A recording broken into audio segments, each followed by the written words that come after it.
윤석열 대통령이 휴가를 떠났습니다.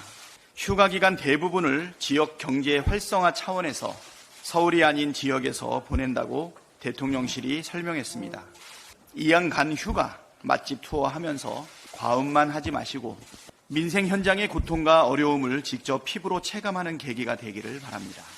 전국 곳곳의 시장과 상가에 공실이 얼마나 많은지, 가스요금, 전기요금은 얼마나 많이 올랐는지, 그래서 상인들은 또 얼마나 등골이 휘는지도 꼭 물어보고 살펴보십시오. 자영업자들 폐업률은 얼마나 되는지, 노동자들의 임금 체불액은 얼마나 되는지 꼭 알아보십시오. 어제 국내 주식시장은 미국 경기 침체 및 이란, 이스라엘 중동전쟁 가능성이 높아지면서 블랙 먼데이가 되었습니다. 코스피 시장은 역대 처음으로 200포인트 넘게 빠지면서 2450선이 무너졌고 코스닥 시장도 88포인트 하락했습니다. 지난 금요일 이후 거래일 이틀 동안에만 시가총액 330조 원이 증발했다고 합니다. 그런데도 대통령과 대통령실은 전혀 비상하지 않은 것 같습니다. 지난주에 발표된 미국 실업률 상승과 중동 지역 긴장감 고조는 예견된 상황들이었습니다. 그런데도 대통령실은 어제 긴장감을 갖고 24시간 시장 동향을 모니터링하고 필요시 컨틴전시 플랜에 따라 긴밀하게 대응할 것이라고 밝혔습니다. 시장은 이미 비상 상황인데 필요하면 대응하겠다니 인식이 참으로 안일하기 짝이 없습니다. 윤석열 대통령은 이런 비상시국에도 여름 휴가를 떠났습니다. 1,400만 개미 투자자들이 이렇게 위급할 때 대통령은 대체 어디에 있습니까? 독일 베를린에 설치된 평화의 소녀상이 철거 위기에 놓여 있습니다. 이런 상황에서 독일 베를린 시장이 일본 정부와의 갈등을 우려해서 위안부 교육 프로그램 지원금까지 중단하기 위한 압박을 가한 것으로 최근 확인이 됐습니다. 윤석열 정부는 이에 대해서 일본 정부에 항의조차 못하고 있습니다. 이뿐만 아니라 후쿠시마 원전오염수 해양 투기에 대해서도 사실상 동의했고 사도광산 유네스코 등재 조선인 강제동원 표현 삭제도 동의를 했습니다. 또한 한미일 안보협력 프레임워크 협력 각서에도 서명하는 등 윤석열 정부는 유독 일본 정부 앞에만 서면 작아지고 있습니다.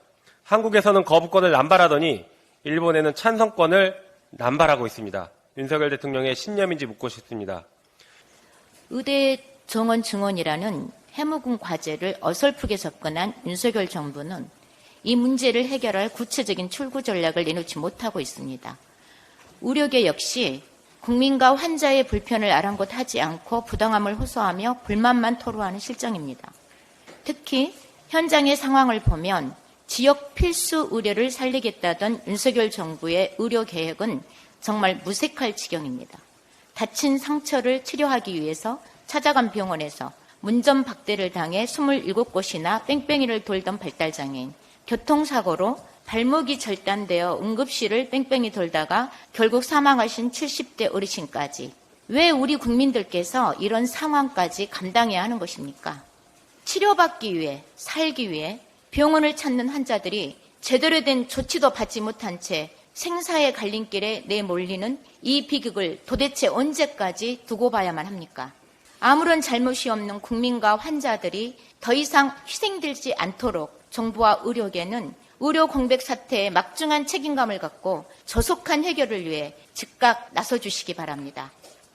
티몬 UMF 사태는 그 피해자들이 수만 명에 이를 것이라는 점에서도 큰 충격을 주고 있지만 이러한 사태를 금융감독원이 이미 2022년 6월 티몬과 경영개선 협약을 체결할 때 이미 다 알고 있었고 그 위험성을 알고 있어서 그 미정산 판매 대금에 대해서는 팀원이 직접 관리하지 않고 별도의 신탁을 해놓거나 보증보험 계약을 체결하도록 이렇게 권고를 했었는데도 불구하고 2년 동안 이것을 이행하지 않았음에도 금감원이 이것을 그대로 방치해왔다는 점들이 더 충격을 주고 있습니다.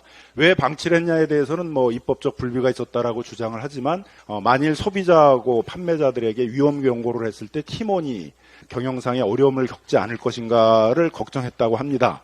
결국 금감원의 머릿속에는 이 팀원이라는 회사가 부도가 날 것만 걱정하고 있었지 그렇게 됐을 경우에 소비자하고 판매자들이 얼마나 심각한 피해를 입게 될지에 대해서는 전혀 관심이 없었고 금융 소비자 보호 관점에서의 금융감독이 되고 있지 않았다라는 것들을 적나라하게 보여주는 사태라고 생각합니다. 그래서 이런 점에 대해서 윤석열 정부의 이 팀원 유메프 사태를 초래한 그 책임을 정확히 규명을 하고 책임을 문책하고 또 피해 구제 문제에 있어서도 그냥 안일한 피해 대책이 아니라 정부가 책임을 져야 되는 사안에 대한 피해 구제라는 점들을 좀 명확히 하기 위해서 TF를 만들어서 좀 대응을 하고자 합니다.